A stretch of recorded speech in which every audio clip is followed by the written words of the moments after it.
If you're like me, you are absolutely itching to get out there on the racetrack and run some laps, but given the state of the world right now, staying at home is probably the safer way to go. I've been getting my fix with PC-based driving simulators, but if you're more into the Forza and the Gran Turismo side of the equation, sim racing can seem pretty intimidating.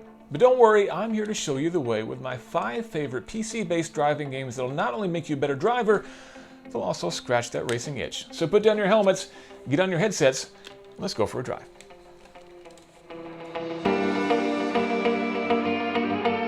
Now, these games don't require virtual reality, but if you're like me, you're probably getting a little bit sick of looking at the inside of your room. And so hopping into a different world is a pretty desirable thing right now. Beyond that, as I'll detail later, VR raises the immersion factor by a mile. First up is Assetto Corsa, which is probably the most polished game that we're going to be playing today.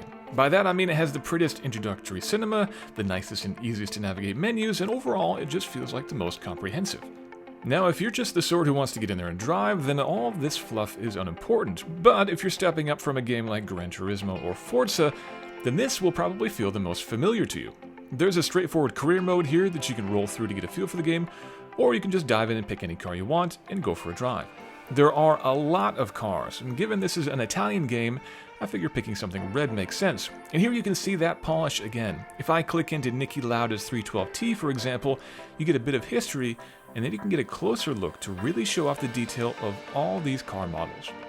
But for my stint, I'm going to choose something a little bit more modern, the Ferrari 488 GT3, not too different from the one that I was lucky enough to drive at the Ferrari Corsa Racing School a few years back. And for a track, again, we want something fast and Italian, and for that, you can't do much better than Mugello. Alright, let's get in the game and see what Assetto Corsa is like to actually drive. Now, as soon as you load into the game, it actually drops you right in the cockpit, and this is one of the reasons why I love playing these games in virtual reality, because it makes it so much more significant as you move from one car to the next, because you have all this beautiful cockpit, all detailed all around you. Sure, if you're playing in a fixed view, the cockpit's changed as well, but when you can look around and see the roll bar above you and all the controls on the right that I want to reach out here and touch, and of course I can't, it just makes everything feel a little bit more significant and a little bit more realistic than if you're just playing through a fixed monitor. And I know that not everybody can play in virtual reality, but if you have the opportunity, for me, it just makes things so much more engrossing. So, of course, it does a nice job of bringing the menu into virtual reality here with me, so I can bring up here and get all my telemetry in front of me if I want to. Suspension settings and everything else are available here as well. You can go as deep as you want to in here, changing everything from gear ratios to tire compounds, dampers. Everything else is available in here just as you would expect, and you can, of course, save and load your favorite setups. Me, I'm just going to go with the default setup for now because we're just going to go have some fun. Now, let's get out of the pits here, and we'll take a few laps in Mugello. One of the first things that you'll notice in Assetto Corsa is just how good everything looks. A lot of racing games, particularly simulators, will kind of prune out a lot of the detail that's going on outside of the track limits in the interest of saving you frame rates. I have to remember that I am on cold tires here. But not in Assetto Corsa. You can see we've got a lot of beautiful trees around, all the track details or backgrounds are all there, all the grass, cold tires, Tim. It's all there, and it makes the game look better, but it also adds some benefit when you're trying to get used to sims, because one of the most difficult things when you're driving in these virtual racetracks is getting a real good sensation for all the elevation changes. Elevation changes can have a significant impact on how you take a given corner. And with all those fields in the background, I can tell very easily that as I make this right-hander, I'm going steeply downhill now, and so I need to brake a little bit earlier for this fast left-hander as I come around it. And as you're learning race sims, those are some things that you'll start to pick up on, some of the visual cues that you'll start to learn to feel for what these tracks do to the car, since you can't actually physically feel what these things are doing to the car. Another thing that Assetto Corsa does to help you if you're a bit of a newbie is enable you to boost the force feedback setup and feedback for if your car's understeering, like it is right here. One of the most important and one of the most difficult things in driving simulators is feeling what the car is doing. And force feedback wheels help a lot, but in Assetto Corsa you can put an option on that basically drops the force feedback whenever your car starts to understeer. So you immediately get a strong force feedback response that says, hey, the front end is overloaded, unwind the wheel, get off the throttle until you get a little bit more grip, and you can get back on it again. That's one of the things that's going to help you get the feeling for how to drive a car in a race simulator. And soon you'll start to pick up other cues as well. Using your eyes is very important because if the car is not responding, if you don't see the change in orientation that you're expecting when you turn the wheel, that of course is a very important thing. But using your ears is quite important too, and that's actually another area where virtual reality helps, because as I turn my head, I can actually hear the different tires acting differently as I go through a corner, like the tight turn 1 here. So as I overload the front, or if I get a little bit of oversteer, I can tell that based on what I'm doing. And those are some things that make Assetto Corsa a good game to get started. But probably the most important thing, one of the main reasons why I think this is a really great driving sim to get started in, is because it's just fun to play. The tire dynamics, the physics of this game are a little bit more engaging than a lot of the other games that we're going to be playing later on. A little bit more forgiving, so you can kind of pitch the car in, you can slide it around a little bit, you can ride the curbs without getting punted off into the gravel trap at every opportunity. And so that, I think, makes Assetto Corsa one of the more enjoyable driving simulators out there. It's certainly realistic enough that you can definitely hone your skills in this game and get a feel for what's going on in the real world, and certainly have a lot of fun. But fun is what this game is most about. Some of the other games we're going to talk about, well, a little bit more punishing. To wrap up AC, it's a great game and a lot of fun to play, which makes it nice and easy to pick up if you're coming from the console world. It's also gorgeous to behold, but it does leave a bit to be desired on the realism front. Next up is Project Cars 2, and much like Assetto Corsa, we have a selection of beautiful cinematics leading into a polished and easy-to-use menu. You can create your driver and go through a basic career mode, again like AC, but again, you can just dive in and pick anything you'd like from the hundreds of cars here. This time we're going for something a little bit smaller, the BAC Mono, and since it's a British car, it would make sense to go with the British track. Among the best and my personal favorite is Donington Park, but let's skip the loop, we'll just go with the national layout. Now we're starting off in the pits like before, and here we can go through a really detailed setup just like before. The interface here is nice and clean and easy to use. But also, one of the things that I really like about Project Cars 2 is that they actually made it really easy. If you don't want to deal with all of the individual settings for damper speed and alignment and everything else, you can come in here and just have real easy and quick sliders and easy things to go through. They even provided multiple setups, one called loose, one called stable, and then the standard setup, which again just makes it really easy. If you don't want to spend a lot of time mucking around the garage, this is a pretty good, easy way to go. I'm going to pick the loose setup because I want to have some fun out there. And let's head out on the track. Now the first thing I don't like about Project Cars 2 is that it doesn't let me drive out of the pits. I can do anything I want to here and the car is going to drive perfectly straight and exactly the pit speed limit. And you know, if not much of a simulator if they don't even trust me to drive out of the pits. But anyway, here we go. I'll get to the end of the pit lane. Now I'm in the BAC Mono, which is a car that I have always wanted to drive, and we are here at Donington Park, which is a track that I've always wanted to drive, so that's a good combination. And we're in a car that is incredibly low, so I feel like my ass is dragging on the track, if I can be so bold to say so. I've never been to Donington before, but this is definitely an interesting perspective. Not a lot of view through and over the apexes when you're sitting this low. Now the graphics in Project Cars 2 are certainly not disappointing. In fact, they're very, very good. You can see all the detailing around me if I look left and right. For example, I can see this individual stitching on the Alcantara bolsters here next to me, all the details on my gloves, and of course this incredibly detailed steering wheel that also doubles as my dashboard. All the controls are there rendered, and all of the individual elements of the display all work, so I can see my oil temperature, for example, RPM, everything else. Pretty cool stuff to see. So what's not so realistic about Project Cars? Well, I've never really connected with the physics engine in this game for whatever reason. I just never feel like I am actually experiencing the car, like I'm driving the car. It's all a little bit loose, it's all a little bit disconnected. And yes, I know I did pick the loose setup here in this car, but that's not it. It just doesn't feel like I am directly connected to the racetrack. And that is a bit of a symptom of what I think is something of a simplified physics engine compared to some of the other games that we're going to be playing a little bit later on. Part of the problem might be that Project Cars has so many cars and so many tracks, everything from this BAC Mono, the classic open cockpit cars, classic formula cars, modern stuff, rally cars, dirt racing, ice racing, all sorts of stuff. As I completely blow the chicane there. All sorts of things all integrated into this one game. I feel like it's maybe trying to do a little bit too much, and because of that, the overall feel of the game suffers. But certainly, the experience that you get here, the career options, the number of tracks, the number of cars are really exemplary. So if you're looking for one game that's got a little bit of everything, and one game that you can have some fun drifting in, maybe this is your one. But for me, I'm more into games that specialize a little bit, and the next game we're going to talk about is definitely a game that specializes in one of my favorite driving disciplines. So Project Cars is again a great looking game that's easy to pick up and play with a huge selection of car types and tracks, but it's a little too light on the realism front for my tastes. While many of these games offer some sort of off-road driving, none do it quite as well as this one. Dirt Rally 2.0 is from Codemasters and it can trace its roots all the way back to the late 90s in the iconic Colin McRae Rally. But a lot has changed since then, and the realism has been cranked way up. Yes, we still have flashy video intros and an easy menu system here, and a quite comprehensive set of career and other driving experiences to help you through the various styles of low-grip racing. There are dozens and dozens of locations to choose from, including both rally-style circuits and point-to-point stages.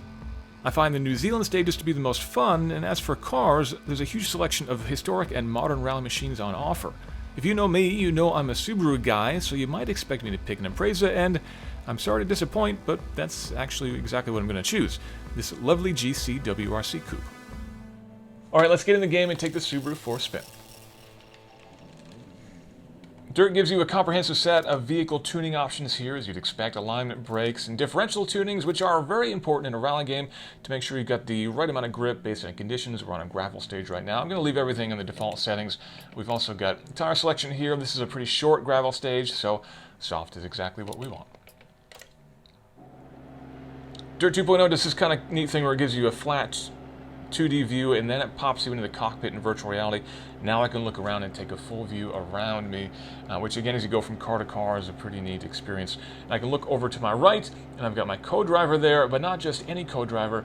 That's Phil Mills. Now normally Phil will be calling me through the corners, telling me what's coming up, how sharp the corners are, but I've actually had to mute Phil because having him talking and me talking was just a little bit too much. Sorry about that, Phil. All right, let's hold the handbrake, and let's get going.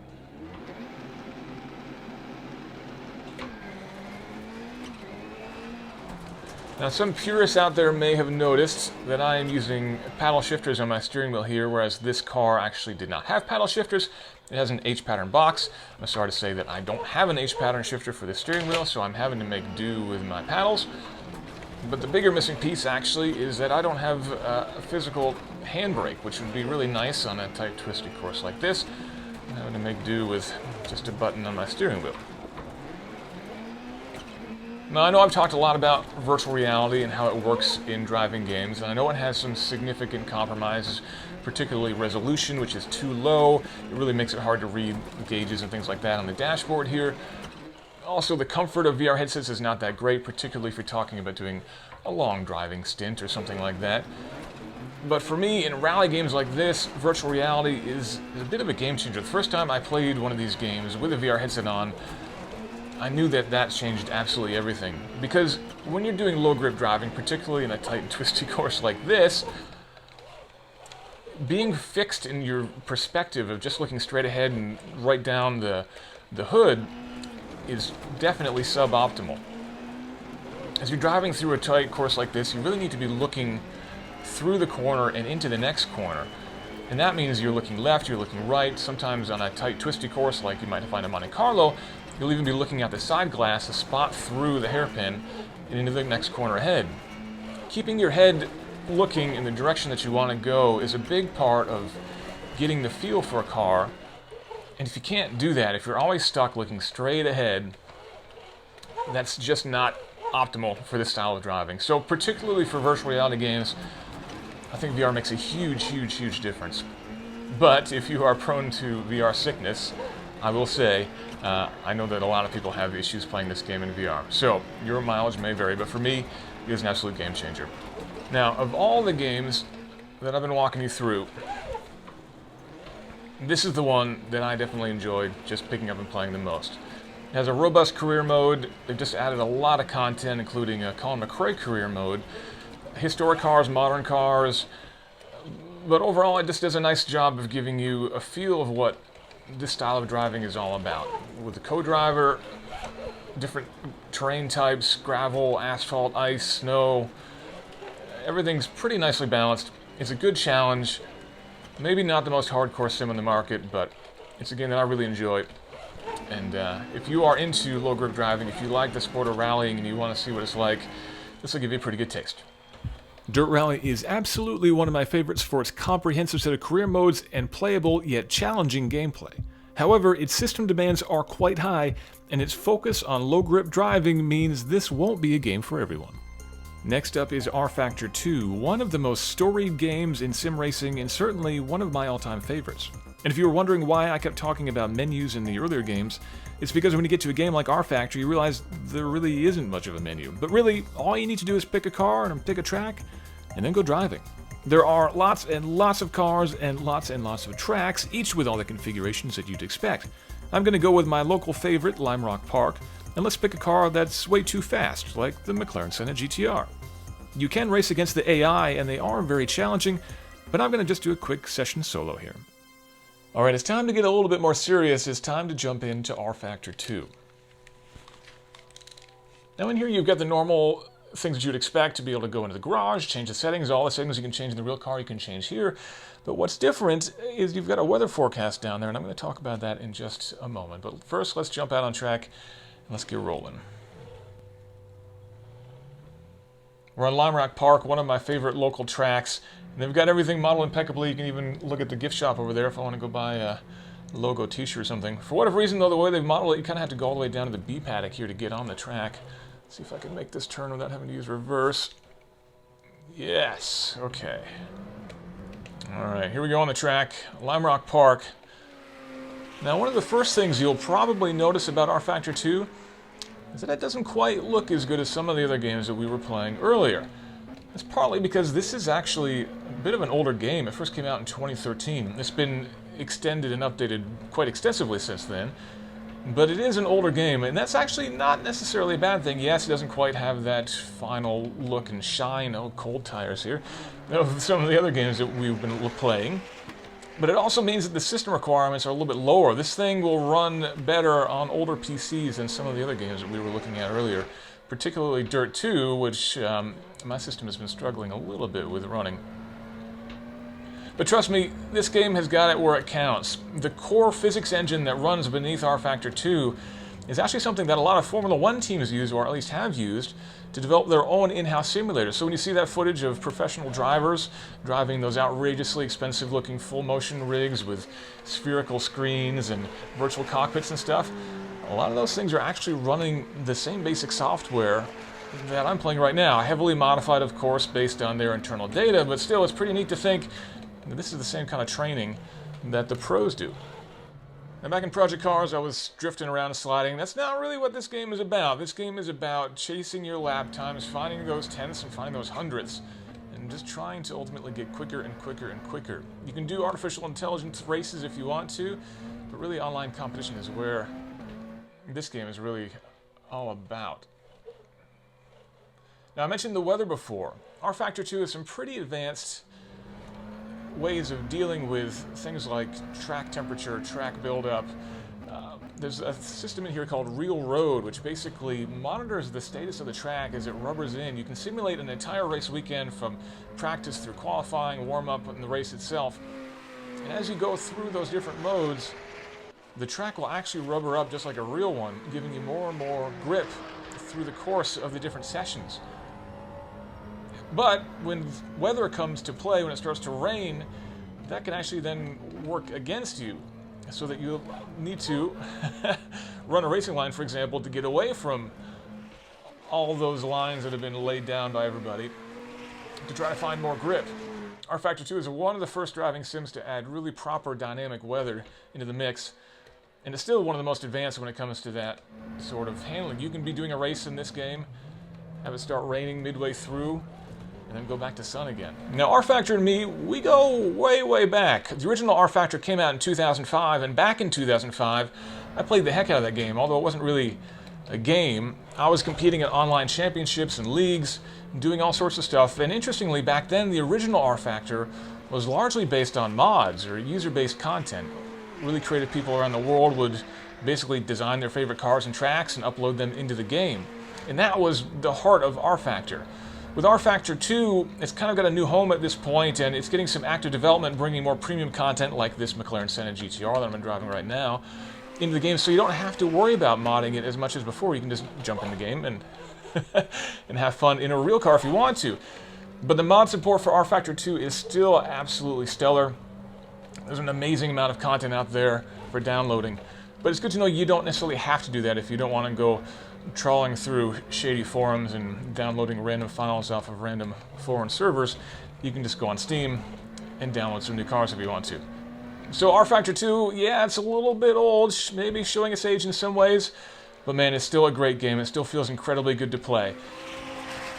R-Factor, then, is a real-deal racing simulator used by the professionals with world-class physics and weather processing.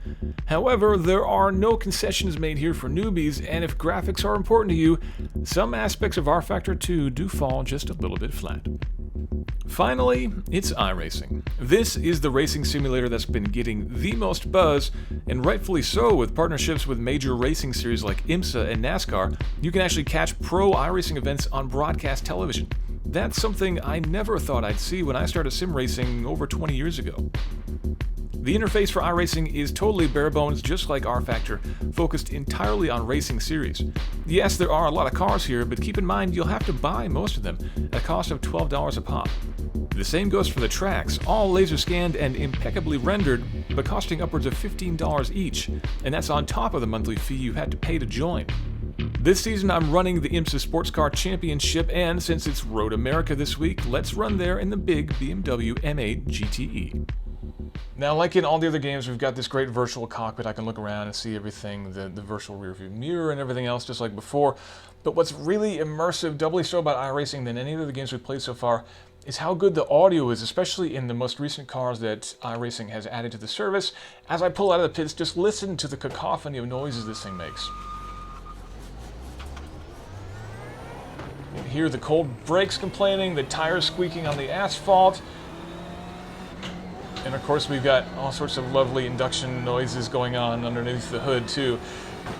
That is just part of the experience of this game that really helps you to get in the car. This car sounds as angry and as overwhelming as I would fully expect it to in the real world or actually in the cockpit. Now, I'm on really cold tires here, so I'm going to take it easy. We're coming up to speed on Road America, one of the quickest, fastest tracks in the US. But it's not just a big dumb horsepower track. There are some really compelling and challenging corners on this track that have taken me a long time to figure out, and I'm sure you'll let me know in comments that I've still got some more work to do. But remember, I'm doing this while talking, which is definitely adds an extra bit of challenge to the mix. Right now I'm in a private offline practice session where I'm just coming up to speed and I don't have to worry about anybody else on track running into me or me running into anybody else. And if you are new to iRacing, it's really, I think, a good idea to spend a little bit of time offline and just doing a test session on your own to get a feel for exactly how this game works before you jump online and worry about trying to catch up with anybody else. But really, the only reason you would subscribe to iRacing is if you want to get online and race with other people. Yes, you can do offline races against the AI if you want to, but if you're going to pay a monthly fee and if you're going to be buying all these cars, which can get pretty expensive, you should be definitely, I think, intending to go online and actually do some racing, because the racing online is really, really good. When you first get into iRacing, you'll have a low license, which means you'll only have a couple of cars available to you to drive. Things like maybe a spec Miata, a spec SCCA racer, maybe a late model if you're more into oval racing, that kind of thing. But as you get better and better, you'll work your way up to new cars. And yes, that sounds similar to Gran Turismo or Forza or something like that, but trust me, it's so much more rewarding in a game like iRacing when you are actually competing against real people and not just driving around in a parking lot swerving around cones to unlock the next car. And it's that online competition that makes iRacing so good. Regardless of which series you're in, regardless of what country you live in, there's probably a race going on within every couple of hours. And each iRacing series runs through a series of 12 weeks, and there's a different track every week, and basically, it's almost like, well, it's definitely the least game-like of any of these we've been talking about. It's almost like work in that you really need to put your time in, practice every track, figure out your setup, and get to the point where you are competitive, and then when you feel like you're ready to race, pick a race and jump in and see how good you can do. And depending on how you do in your races, you'll earn more or less points. And then you'll either, at the end of the series, maybe you'll get upgraded to your next license level, and then you can, next series, race something a little bit more quick if you want to. But there's certainly no shame and no harm in just doing Spec Miata for a while if you want to. That's certainly one of the more fun cars in the game. But eventually maybe you can move up to something like this M8 that I'm driving here, which is a lot of fun. Or even Formula 1 cars if you're into that kind of thing. So again, it's the online competition that makes iRacing as special as it is. The base physics engine is really good, the graphics are solid, the car selection is really good, the track selection is really good. But this has got to be something that you want to go online and compete to do. And if you do want to go online and compete, if you really want to see how you stack up against even the pros, there's nothing like iRacing. There's just nothing like this. It's a huge challenge. It's not fun all the time, but man, is it rewarding when you have a good race against some good competitors. You set down some good lap times. So that's iRacing. It has easily the biggest, most comprehensive set of online events for those who want to get serious about racing. There is nowhere better if you're hoping to make the jump to the professional ranks. However, it is a bit punishing to get started, and it's certainly not cheap. Alright, that's my take on my favorite driving games, but I want to know, which racing simulators are you playing? Are these too hardcore for you? Do you want something a little bit more fun? Let me know in the comments. Make sure you like and subscribe, and check out theroadshow.com for a take on all these racing games and a whole lot more.